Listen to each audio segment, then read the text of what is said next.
Ele é escritor, publicitário e cineasta. Eu vou conversar, se eu conseguir abotoar o paletó aqui dentro, que é toque, só para depois desabotoar. Pronto. Com o escritor, publicitário, cineasta, Valdi Ercolani. Por favor.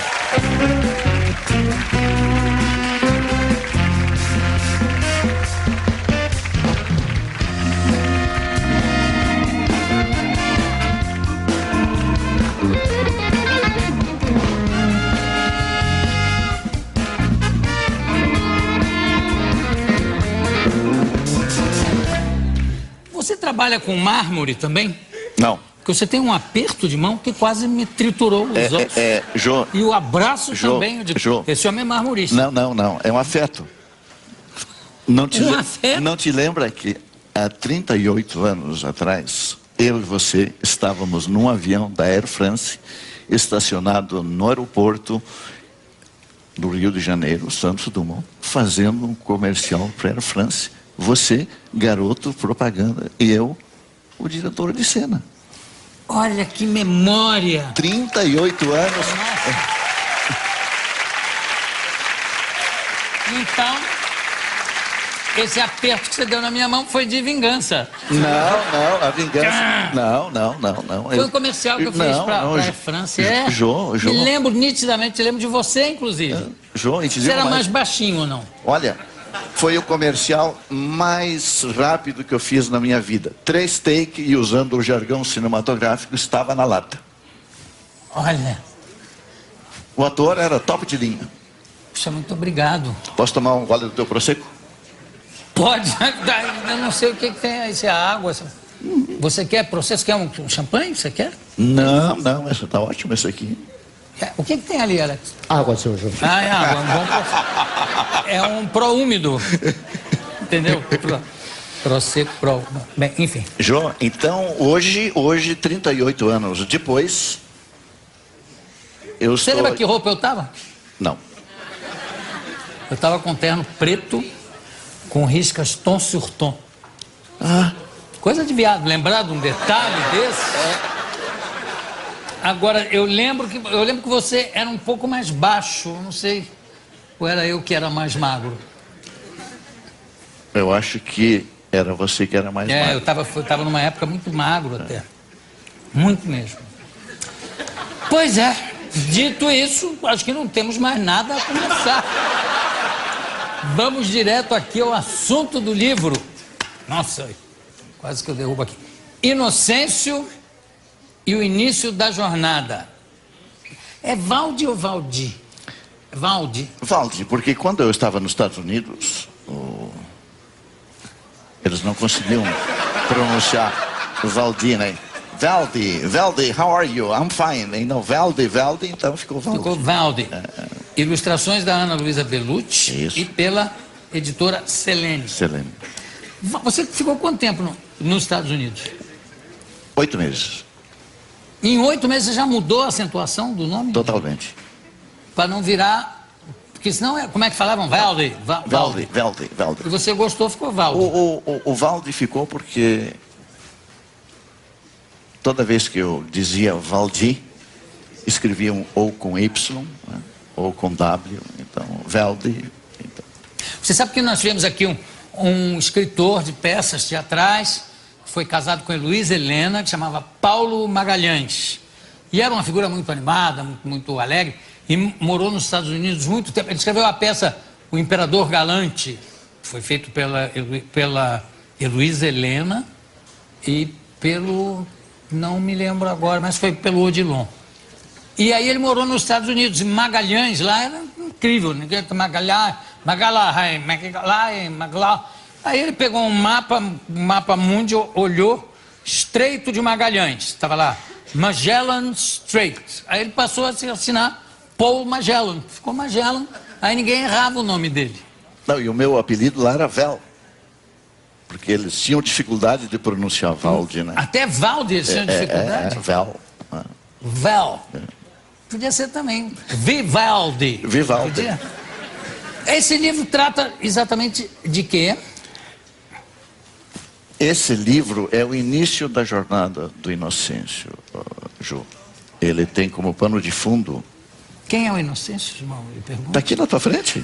Ah! Aqui, você está entrevistando ele. Mas Inocêncio é um nome de ficção, né? Ou não? Não. É um nome de ficção. Mas deixa eu te contar um pouquinho. Vamos fazer um flashback. Tudo. Eu nasci numa comunidade de pequenos lavradores. Hoje é Nova Esperança do Sul. Mas em Que é no Rio Grande do Sul. Mas em 39, quando eu nasci, não existia no mapa do Rio Grande do Sul. E como é que você conseguiu nascer?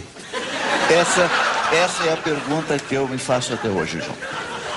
Quer dizer, você nasceu num lugar que não existia. Exatamente. Por isso que você é tão jovem. Não. Eu sou jovem porque eu tenho um segredo para te contar. Qual é? Eu pratico sax e sexo.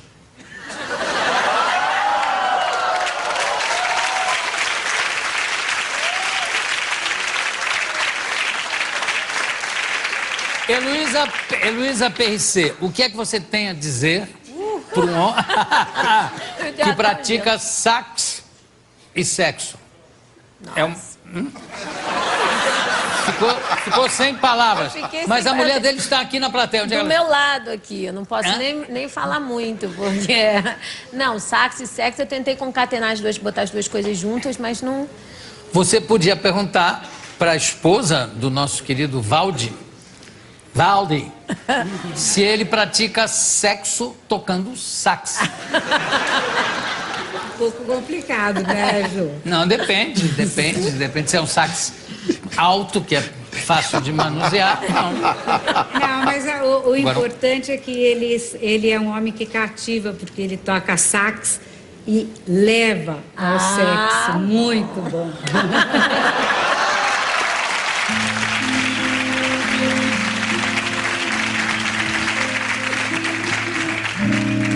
Mas, esse nome do Inocêncio, eu preciso te contar essa história do Inocêncio, porque a criança, quando eu vim ao mundo, eu vim como... Criança. A criança e o CD virgem. Era um CD virgem.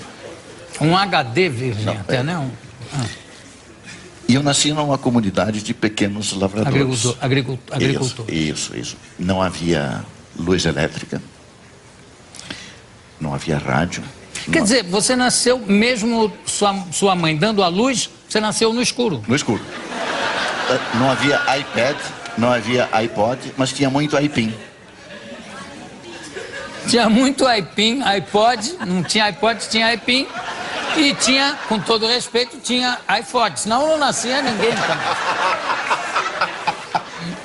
também. Não foi tão engraçado assim. Mas aí você nasceu lá e... Eu não conhecia o mal, porque não havia o dinheiro como instrumento de troca e não havia corrupção. Porque é evidente que se um agricultor quisesse corromper um agente público, ele teria que oferecer uma ovelha, uma vaca.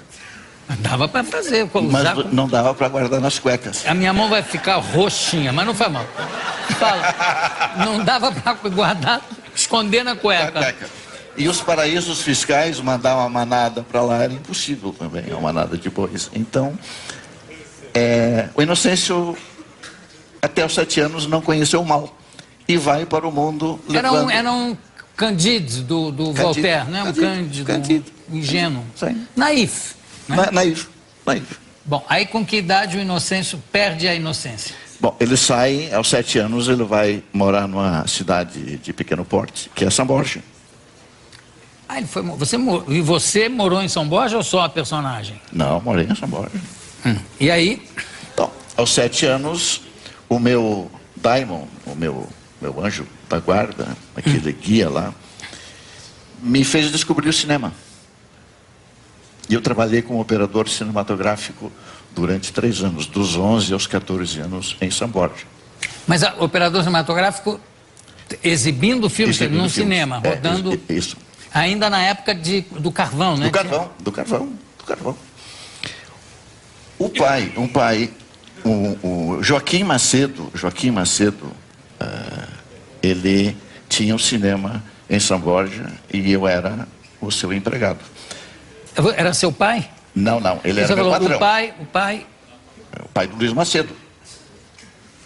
Ah, o pai do Luiz Macedo? O pai do Luiz Macedo.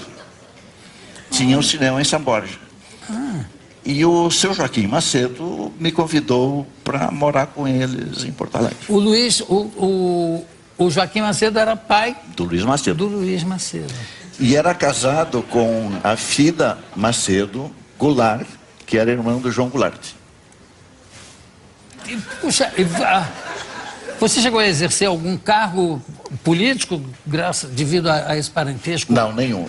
Longínquo? Mas estou só para te situar essa coisa do Inocêncio, porque as coisas que vão acontecer no futuro, tu poderá não acreditar que seja verdade.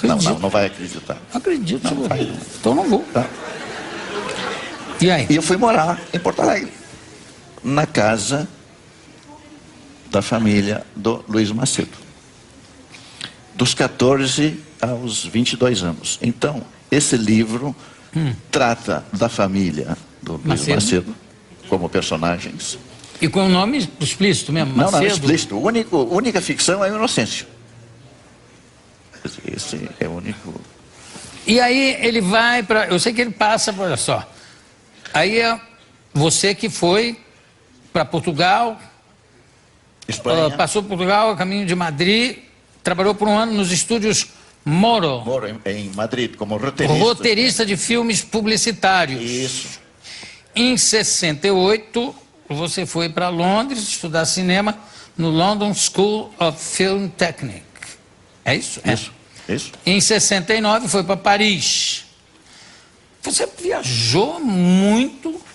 E quando... Porque, se não me falha a memória, esse comercial que você citou foi feito em 71 72. ou 72. E foi o primeiro comercial com som direto. É mesmo, João? Você não foi dublado, João. Era tua voz. Eu sei que não foi dublado. Eu sei. Bom, e aí, então, agora tem agradecimentos aqui, olha, Luiz Macedo, enfim, uma porção de gente e tal. Você quanto tempo levou escrevendo esse livro? Esse livro é o terceiro de uma saga. Tem o primeiro, que é Inocêncio e a Criança Divina, que é a relação do avô e o neto. Porque o avô é o grande guru do Inocêncio, né? É o sábio que prepara para a jornada da vida. E o segundo livro? O segundo é o Despertar do Inocêncio, quando ele começa a perceber que a teoria na prática é outra. Que ele não é tão inocente quanto... o mundo não é tão inocente quanto ele gostaria. O Inocêncio verga, mas não quebra. Mas ele segue a sua trajetória. E aqui tem... o avô Pietro ensinava que a natureza não nos prende a nenhum vício. É verdade isso? Com certeza. O Inocêncio daqui, claro, é uma inspiração, é inspirado na sua própria experiência de vida, Valdir? O Inocêncio, ele é um personagem inspirado no inocente. Inocentes são os nossos filhos quando vêm ao mundo. E eles são puros. E o inocente é o primeiro guia interior da jornada do herói mitológico. Olha, quanto tempo para escrever esse livro especificamente? Esse 2 anos e meio. E os dois primeiros também? O primeiro, 5 anos. Olha só, aqui tem trechos assim de verdade, né? Empastelaram o Estado do Rio Grande, porta-voz do Partido Libertador, e nem o jornal comunista Tribuna escapou do quebra-quebra. Bem, isso em que época é? Isso foi na época do suicídio do Getúlio Vargas. Porque o livro tem como pano de fundo os anos 50. A época da Guerra Fria, a expansão americana. Eu adoro misturar ficção com realidade, que é, me parece o que acontece aqui também, ou não? Sim.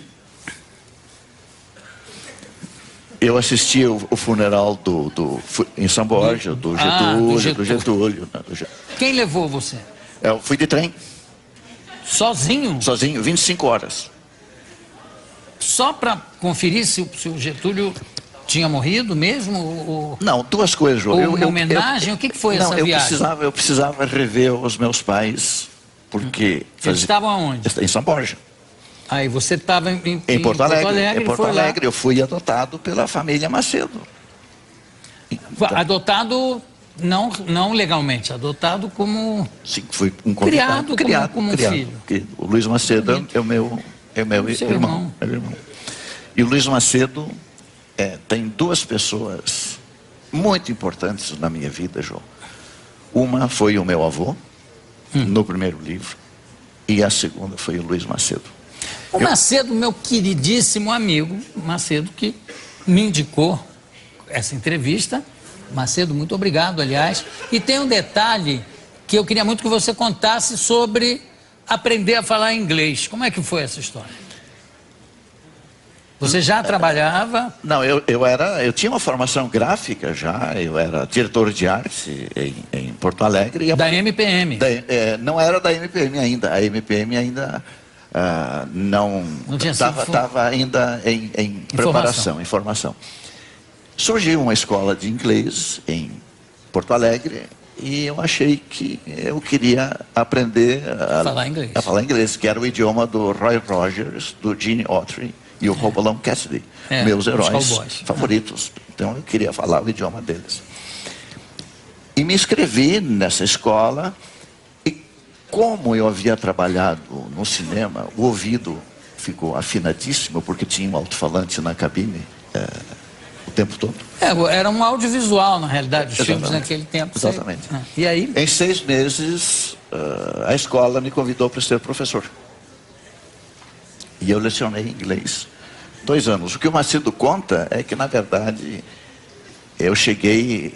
o Luiz me perguntou, como é que vai o teu curso de inglês?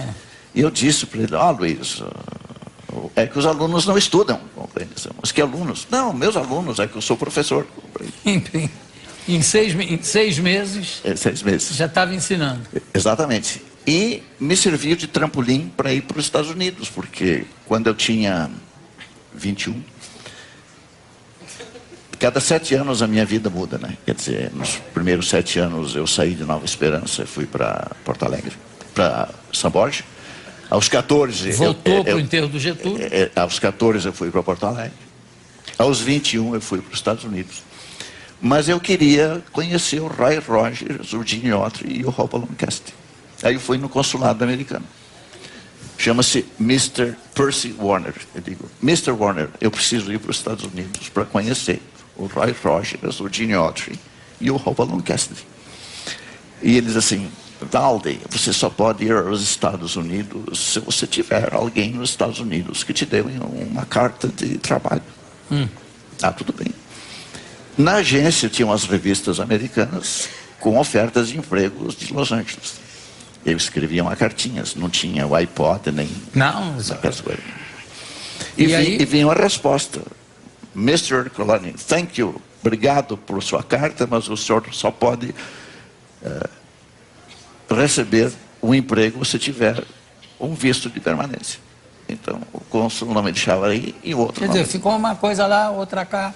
Agora, Valdir, eu queria que a gente terminasse o nosso papo com você tocando saxofone.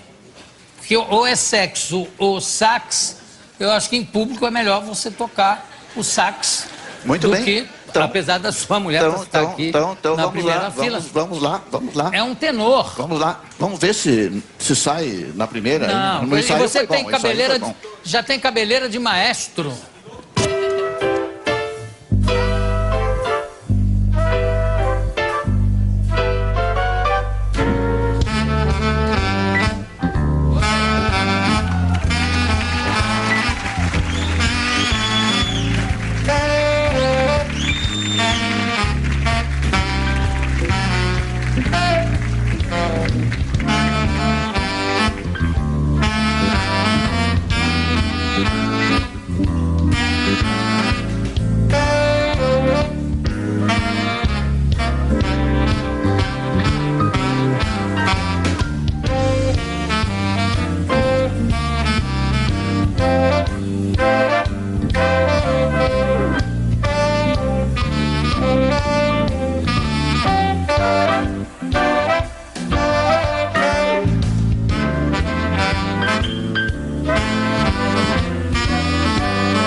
Valdir Ercolani.